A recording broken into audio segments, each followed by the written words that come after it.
An earring is a piece of jewelry attached to the ear via a piercing in the earlobe or another external part of the ear. Earrings are worn by both sexes and have been used by different civilizations in different times. Beauty is an important aspect in life because it is a sign of identification. Earrings make you look pretty, fashionable, and trendy because they add charm to your appearance. Apart from the aesthetic aspect, earrings do have a beneficial function. Wearing them has an acupuncture effect on the body. Earrings in China were developed for health purposes rather than sense of beauty. Around 470 BC, ear piercing and earring wearing was a remedy and treatment for menstrual problems. During those days, if there was a deficiency in energy, gold earrings would be placed in a pierced acupoint for stimulation. Earring components may be made of any number of materials, including metal, plastic, glass, precious stone, beads, wood, bone, and other materials. Designs range from small loops and studs to large plates and dangling items. The size is ultimately limited by the physical capacity of the earlobe to hold the earring without tearing.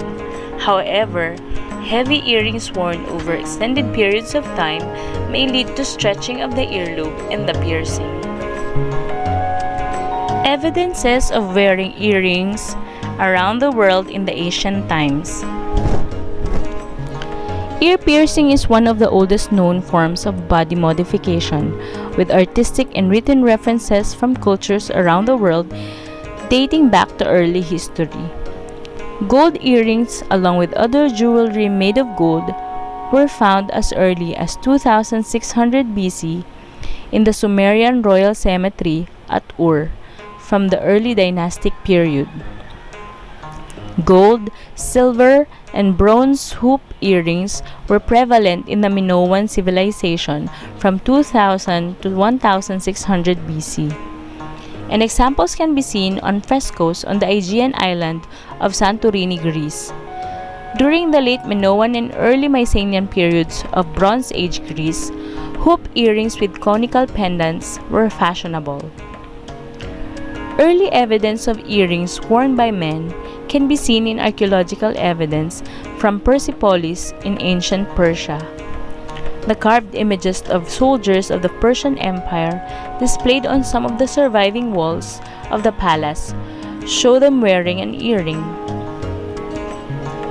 The practice of wearing earrings was a tradition for Ainu men and women, but the government of Meiji Japan forbade Ainu men to wear earrings in the late 19th century. Earrings were also commonplace among nomadic Turkic tribes, and lavish ear ornaments have remained popular in India from historical times to the present day. In Western Europe, earrings became fashionable among English courtiers and gentlemen in the 1590s during the English Renaissance. By the late 1950s or early 1960s, in the Western world, teenage girls were known to hold ear-piercing parties where they performed the procedure on one another. Simultaneously, Manhattan jewelry stores were some of the earliest commercial, non-medical locations for getting an ear piercing. Multiple piercings in one or both ears first emerged in mainstream America in the 1970s. Initially, the trend was for women to wear a second set of earrings in the earlobes, or for men to double pierce a single earlobe. Asymmetric styles with more and more piercings became popular, eventually leading to the cartilage piercing trend. Double ear piercing in newborn babies is a phenomenon in Central America, in particular in Costa Rica. A variety of specialized cartilage piercings have since become popular. These include the tragus piercing, antitragus piercing, rook piercing, industrial piercing, helix piercing, orbital piercing,